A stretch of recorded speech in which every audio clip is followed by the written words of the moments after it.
Hello viewers, Tollywood story এক্সপ্লেনারে তোমাদের সবাইকে অনেক অনেক স্বাগত জানিয়ে রানী ভবানীর আজকের পর্বের রিভিউ শুরু করছি।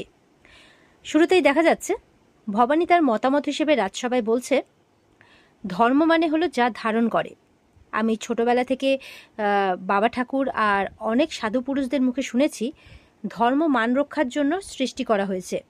তাহলে সেই ধর্ম কিভাবে একজন নারীকে জ্বালিয়ে পুড়িয়ে মারতে পারে আমাকে বুঝিয়ে দেবেন? আমি চিৎকার করতে শুনেছি তাকে, সে মরতে চায় না, সে সতী হতে চায় না, ও ভয়ে কাঠি হয়ে গিয়েছিল, ও বারবার করে চিৎকার করছিল, কিন্তু তার আর্তনাদ সবাই শুনেও শোনেনি। তবুও বংশের নাম হবে বলে কিন্তু মরতে রাজি হয়ে গেছিল। এটা কি মেনে নেওয়া যায় মহারাজ? যারা আমাকে পাপিষ্ঠা বলছেন, আগুনে জ্বলে পুড়ে যাওয়া কতটা যন্ত্রণাদায়ক সেটা তারাও জানেন। তারপরেও কি আমরা সব জেনে বুঝে চুপ করে থাকবো, কিচ্ছু বলবো না? এরপর মহারাজকে হাত জোর করে বলে, পুরুষদের কেন এমন কাজ করতে হয় না? তাহলে আমরা মেয়েরাই বলি হতে এই পৃথিবীতে এসেছি, তার মানে এটাই? আর আমার বিশ্বাস বংশের বৃদ্ধি হবে বলে নির্দোষ মেয়েদের জ্বলন্ত চিতায় পুড়িয়ে মেরে ধর্ম সৃষ্টি হতে পারে না। আর এতকাল যদি সকলে সেটাই ভেবে গেছেন তাহলে সেটা অনুচিত। আর এই অন্ধবিশ্বাসগুলোর আর কি ছুঁড়ে ফেলার সময় এসেছে। আর যদি এইভাবেই চলতে থাকে তাহলে মানব সভ্যতা আর থাকবে না, এই পৃথিবীটাই ধ্বংস হয়ে যাবে, এমনটা বলছে রানীমা। পিসি ঠাকুমা এরপর ভবানীর কথা শুনে বলছেন, বাবা কি বিজ্ঞ বিজ্ঞ কথা পিসিমা ভেঙিয়ে বলছে। আর ব্রাহ্মণদের বলছে, এই কথাগুলো তোমরা পুঁথিতে লিখে রেখো, আর এই মেয়েকে তোমরা পেলে কোথাও কিন্তু ও যে অধর্ম করেছে সেটা কিন্তু তোমরা ভুলে যেও না। বিষ্ণুরাম তখন পিসিমার কথায় সায় দিয়ে বলছে, আপনি ঠিকই বলেছেন, ভুলে গেলে চলবে না। বিচারের ব্যাপারে নাটোর সবসময় ধর্মকেই অগ্রাধিকার দিয়ে এসেছে, তাই সে কথা মাথায় রেখেই যেন বিচার করা হয়। রামকান্ত তখন তার খুড়োমশাইকে চুপ করতে বলেন, আর বিচার ব্যবস্থা এখনও শেষ হয়নি এমনটা বলে আচার্যগুরুর কাছে তার মতামত জানতে চান। আচার্যগুরু বলছেন, আমার কাছে সবটাই জলের মতো পরিষ্কার। সতী প্রথা ঠিক কিনা ভুল, ঠিক না ভুল সেটা আমরা আলোচনা করতে বসিনি, আর সেটা নিশ্চয়ই আমরা একটা নারীর কাছ থেকে জানবো না। আমার কথা হচ্ছে যে সতীর মতো একটা মহৎ কাজে বাধা দেয় তার উচিত শাস্তি হতেই হবে, যে এইটা বাধা দিয়েছে। আর আর আমার জন্য গোস্বামী বংশের যে বদনাম হলো তার প্রায়শ্চিত্ত আমাকেই করতে হবে। আমি কাশী গিয়ে যজ্ঞের ফুটন্ত ঘি মুখে নিয়ে তার প্রায়শ্চিত্ত করব। এরপর বাকি সিদ্ধান্ত আপনাদের হাতে। তর্কালঙ্কার তখন বাকি পণ্ডিতদের তখন সব সিদ্ধান্ত হিসেবে রাজরানীর নির্বাসনের সবাই আর কি রাজরানীর নির্বাসনের দাবি করছেন। দেয়ান মশাই তখন ওনাদের শান্ত হতে বলছেন। আর বিষ্ণুরাম ভবানীর কারণে দেবীপ্রসাদ তার ছেলেকে নির্বাসনে যেতে হয়েছে সেই প্রতিশোধ নেওয়ার জন্য এই সুযোগে সেই প্রসঙ্গটা তুলে বলেন, ঠিক যেমন দেবীপ্রসাদের ক্ষেত্রে প্রমাণ সকলের সামনেই ছিল, ঠিক তেমনই রাজরানীর ক্ষেত্রেও তাই হয়েছে। তাই বলছে যে যেই রানী রাজার আত্মবিশ্বাসে আঘাত করে তাকে সরিয়ে দেওয়াই উচিত। আর এরপর সেও ভবানীকে নির্বাসিত করবার কথা বলে। রামকান্ত এরপর এখন তার কি করা উচিত সেই ব্যাপারে রঘুরাজার পরামর্শ চান। রঘুরাজা বলেন, সেই সিদ্ধান্ত সম্পূর্ণ তোমার, শুধু মনে রেখো তুমি যেটা করছো নাটোরের রাজা হিসেবে করছো, তাই রাজা হিসেবে উভয় সংকটের এখানে কিন্তু কোনো জায়গা নেই। তো এগুলোর মধ্যে বৃহৎ অন্ধচারের প্রণেতা কৃষ্ণানন্দ আগম বাগীশের চতুর্থ পুরুষ সৎনাথ রাজসভায় উপস্থিত হন আর রামকান্তকে তার বিধান শোনাতে বাধা দেন। রঘুরাজের পর ওনার পরিচয় দেন সকলকে। আচার্যগুরু বাকি পণ্ডিতদের জানাচ্ছেন যে জনার্দন নাথকে তাদের ব্রাহ্মণ সমাজ খুব শ্রদ্ধা করেন। রঘুরাজা তার ব্যাপারে আরও জানান, উনি তার সারা জীবন হিন্দু ধর্মের কুসংস্কারের বিরুদ্ধে লড়াই করেছেন, আর তার সাথে সৎনাথ মহাশয়কেও সবাই খুব শ্রদ্ধা করে।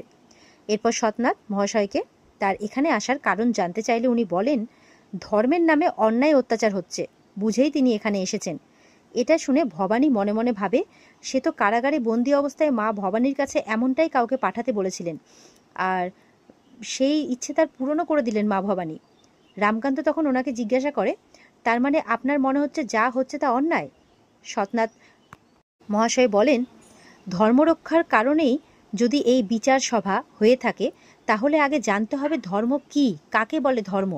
সৎনাথ মহাশয় এরপর তার এখানে আসার কারণ হিসেবে মহারাজাকে বলছেন, একদল ব্রাহ্মণ নিজেদের স্বার্থে ঋগ্বেদের কিছু শ্লোক মানে অপব্যাখ্যা করে আসছে, কিন্তু অর্থবেদে পরিষ্কার বলা হয়েছে সদ্য বিধবা কোনো নারী তিনি সতী হবেন না, মানে সেই নারী স্বয়ং ঠিক করবেন যে তিনি সতী হবেন না হবেন না।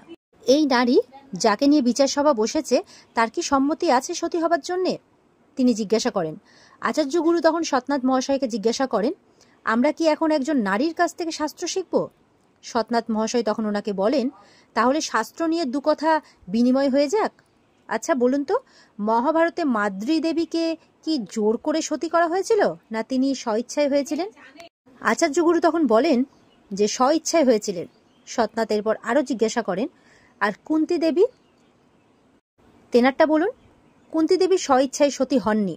সৎনাথ তখন বলেন, হ্যাঁ, আর তাতে তাকে কেউ কিন্তু জোর করেনি। কিন্তু আমাদের এই বাংলায় কিছু মানুষ নিজেদের স্বার্থের জন্য, অর্থ যশের জন্য ব্রাহ্মণ কন্যাদের সতী করানো হচ্ছে, ইচ্ছে করে করাচ্ছেন, আর তাদের অর্থ ধন সম্পদ কেড়ে নেওয়া হচ্ছে। আবারও কখনো বংশের জয় জয়কার হবে এই অন্ধবিশ্বাসে ভর করিয়ে ও সতী মানে তাকে সতী করানো হচ্ছে। আর এখানেও ঠিক এমনটাই হচ্ছে। এরপর আচার্য গুরুকে বলেন যে, আর আপনি তাকেই ধর্মচ্যুত বলছেন যে আপনার কন্যাকেই রক্ষা করছেন? সৎনাথের মুখ থেকে এমন ব্যাখ্যা শুনে রামকান্ত রঘুরাজা দেয়ানমশাই খুব খুশি হন। ভবানী তখন মনে মনে বলছে, মা ভবানী, এনাকে কি তাহলে তুমি পাঠালে? ইনি এসেই এমন যুক্তি দিচ্ছেন, পণ্ডিতেরা তো পুরো চুপ করে গেছেন। তর্কালঙ্কার পণ্ডিত বলেন, কোন শাস্ত্রজ্ঞ পণ্ডিত মানে কোনো শাস্ত্রজ্ঞ পণ্ডিত ছাড়া আমরা ধর্মের ব্যাখ্যা শুনব না। এই রাজরানী ছোটবেলা থেকে এই ধরনের কাজ করে আসছে। প্রায়শ্চিত্তের সময় আগুনে তার হাত না পড়লে সকলে ভেবে নেয় ওর হয়তো অলৌকিক গুণ আছে, তাই হয়তো তার দিকে কেউ আঙ্গুল তুলছে না। সৎনাথ মহাশয় বলেন, তোমরা কোনো মেয়েকে আলাদাভাবে সুরক্ষা দিতে চাও না? মানে আমরা কোনো মেয়েকে আলাদাভাবে সুরক্ষা দিতে চাই না, আমরা শুধু চাই পবিত্র হিন্দু ধর্মের প্রতিষ্ঠা হোক। কিছু মুষ্টিমেয় পণ্ডিতদের ভুল ধারণা আমাদের বন্ধ করতে হবে। এরপর সৎনাথ মহারাজকে বলেন, আমি আপনার ব্যাপারে অনেক শুনেছি। আপনার চিন্তাধারা একেবারে অন্যরকম। আর আপনার মতো মোক্ষম আর সক্ষম রাজারা যদি নারীদের পাশে না দাঁড়ায় তাহলে কে দাঁড়াবে? মেয়েরা মায়ের জাত, আমরা মাতৃভূমিকে মায়ের সাথে তুলনা করি, তাই আপনি এটা কিছুতেই সহ্য করবেন না।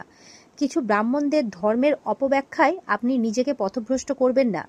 আমি আপনাকে বলছি, অথর্ববেদে বলা আছে, সদ্য বিধবা কোনো নারী স্বইচ্ছায় ঠিক না করলে, মানে যদি স্বইচ্ছায় না চান, নিজে না চান যে সতী হবেন, তাহলে কিন্তু সে সতী হবে না। তিনি স্বইচ্ছাতেই ঠিক করবেন যে তিনি সতী হবেন না, নাকি বৈধব্য জীবন পালন করবেন। সুতরাং সবার আগে রাজগুরুকে কন্যাকে ডেকে তার মতামত শুনতে বলেন। আচার্য গুরু তখন সৎনাথকে ছলনা করে সৎনাথকে বলছেন আর কি, যে আমরাও কিছু শাস্ত্র শিক্ষা করেছি। রাবণ যখন সীতাকে ছলনা করে রামের কাটা মস্তক দেখিয়েছিলেন, তখন তিনি সতী হওয়ার সিদ্ধান্ত নিয়েছিলেন। এমনকি রামায়ণে কৌশল্যার সতী হওয়ার কথাও সবাই জানে। তখন সৎনাথ বলেন, কিন্তু তারা কেউই সতী হননি। আচার্যগুরু বলেন, আর শ্রীকৃষ্ণের 4 পত্নী, তারা তো সতী হয়েছিলেন। সৎনাথ বলেন, হ্যাঁ অবশ্যই হয়েছিলেন, কিন্তু তারা স্ব-ইচ্ছেতে হয়েছিলেন। পরাশর সংহিতায় আরও বলা হয়েছে, তিনি আরও বলছেন, স্বামী নিরুদ্দেশ হলে, মৃত বা সংসার ত্যাগ করে চলে গেলে, কিংবা পতিত হলে সেই স্ত্রী পুনর্বিবাহ করতে পারেন, সেটাও বিধিসম্মত। তাই শাস্ত্রে যখন সম্মতি আছে, তাহলে কোন যুক্তিতে বলপূর্বক সতী করতে বাধ্য করা হবে বলুন তো? আমাকে বোঝান। আচার্যগুরু তখন চুপ করে যান আর মাথা নিচু করে দাঁড়িয়ে থাকেন। রামকান্ত এরপর সবাই উপস্থিত সবাইকে জিজ্ঞাসা করেন, কেউ কি এই যুক্তির বিরোধিতা করতে চান, কিছু বলতে চান? সবাই তখন চুপ করে থাকলে রামকান্ত ঘোষণা করেন, সৎনাথ মহাশয়ের এই কথাকেই এই সভা সর্বোচ্চ বলে গ্রহণ করেছে। এরপর রামকান্ত সৎনাথ মহাশয়ের সামনে হাত জোর করে বলেন, আপনি আমাকে পথ দেখালেন, আপনি সত্যিকারের ব্রাহ্মণ, সত্যিকারের ব্রহ্মজ্ঞানী পণ্ডিত। আর আপনার কাছ থেকে যা শিখেছি তার ভিত্তিতেই বলছি, রাজরানী যা করেছেন তা করার সাহস হয়তো আমার হতো না। আর আমি গর্বের সাথে বলছি, তিনি রাজরাজেশ্বরী হওয়ার যোগ্য। ভবানী তো খুব খুশি হয়, সঙ্গে রঘুরাজারাও খুব খুশি হন। ব্রাহ্মণদের মাথা তো নিচু হয়ে আছে।